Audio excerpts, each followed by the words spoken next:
Hi is me friends, എല്ലാവർക്കും black ടൗഡിയോട് ചാനലിൻ്റെ പുതിയ വീഡിയോയിലേക്ക് സ്വാഗതം. എന്തുണ്ട് വിശേഷങ്ങൾ? എല്ലാവർക്കും സുഖമല്ലേ? എല്ലാവരും ഹാപ്പിയല്ലേ? ഹാപ്പി ആയിട്ടിരിക്കുക. Anything happen life has to go on always പോസിറ്റീവായി. അപ്പം നമ്മളിന്ന് നോക്കുന്നത് വെസ്റ്റേൺ ഘട്ട്സ് സ്പെഷ്യാലിറ്റീസ്, പശ്ചിമഘട്ടത്തിൻ്റെ പ്രത്യേകതകൾ. അപ്പോൾ അതിനെക്കുറിച്ചാണ് നമ്മൾ നോക്കുന്നത്. വെസ്റ്റേൺ ഘട്ട്സ്, പശ്ചിമഘട്ടം, ഇന്ത്യയുടെ ഇന്ത്യയുടെ ഉപദ്വീപിൻ്റെ പടിഞ്ഞാറൻ തീരത്ത്, അതായത് ഡെക്കാൻ പീഠഭൂമിയിൽ വ്യാപിച്ചു കിടക്കുന്ന ഒരു പർവ്വതനിരയാണ് പശ്ചിമഘട്ടം എന്നത്. സഖ്യാദ്രി എന്നും അറിയപ്പെടുന്നു, സഖ്യപർവ്വതം എന്നും അറിയപ്പെടുന്നു, വെസ്റ്റേൺ ഘട്ട്സ് എന്നും അറിയപ്പെടുന്നു പശ്ചിമഘട്ടം. പശ്ചിമഘട്ടം പ്രധാനമായും 6 സംസ്ഥാനങ്ങളിലാണ് വ്യാപിച്ചു കിടക്കുന്നത്. അതായത് ഗുജറാത്ത് മുതൽ താഴെ തമിഴ്നാട് വരെ. ഗുജറാത്ത്, മഹാരാഷ്ട്ര, ഗോവ, കർണാടക, കേരളം, തമിഴ്നാട് എന്നിങ്ങനെ 6 സംസ്ഥാനങ്ങളിലാണ് ഇത് വ്യാപിച്ചു കിടക്കുന്നത്. ഇത് ഏകദേശം 1600 കിലോമീറ്ററോളമാണ് വ്യാപിച്ച് കിടക്കുന്നത്. ഇതിൻ്റെ ടോട്ടൽ ഏരിയ എന്ന് പറയുന്നത് 1,60,000 കിലോമീറ്റർ സ്ക്വയറാണ്. ഇതിൻ്റെ വീതി എന്ന് പറയുന്നത് 100 കിലോമീറ്റർ സ്ക്വയറാണ്. ഇതിൻ്റെ വീതി എന്ന് പറയുന്നത്. പശ്ചിമഘട്ടം ഒട്ടനവധി നദികൾ ഉത്ഭവിക്കുന്നത് പശ്ചിമഘട്ടത്തിൽ നിന്നുമാണ്. അതോടൊപ്പം നിരവധി ഡാമുകൾ ഈ പ്രദേശത്തുണ്ട്. അങ്ങനെ ഇന്ത്യയുടെ തന്നെ ഏകദേശം 40% വനപ്രദേശങ്ങൾ പശ്ചിമഘട്ടത്തിലാണെന്ന് പറയാം. അതോടൊപ്പം പശ്ചിമഘട്ടത്തിലെ ഏറ്റവും ഉയരം കൂടിയ കൊടുമുടിയാണ് ആനമുടി.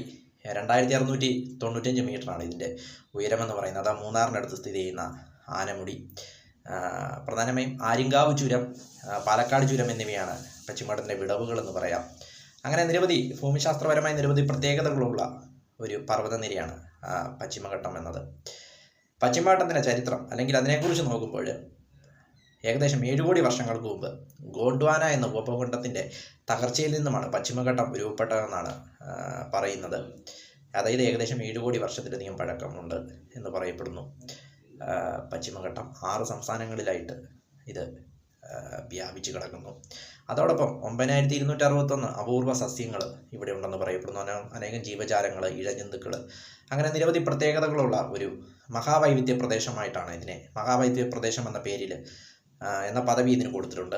അതുകൊണ്ട് മഹാവൈവിധ്യ പ്രദേശം എന്ന പേരിൽ അറിയപ്പെടുന്നു. അതോടൊപ്പം ലോക പൈതൃക സംഘടനയിൽ ഇതിനെ ചേർത്തിട്ടുണ്ട്. അതായത് 2012 ജൂലൈ 1 റഷ്യയിലെ സെൻറ്റ് പീറ്റേഴ്സ്ബർഗിൽ നടന്ന മീറ്റിങ്ങിൽ ലോക പൈതൃക പദവി ഇതിന് കൊടുത്തിട്ടുണ്ട് പശ്ചിമഘട്ടത്തിന്.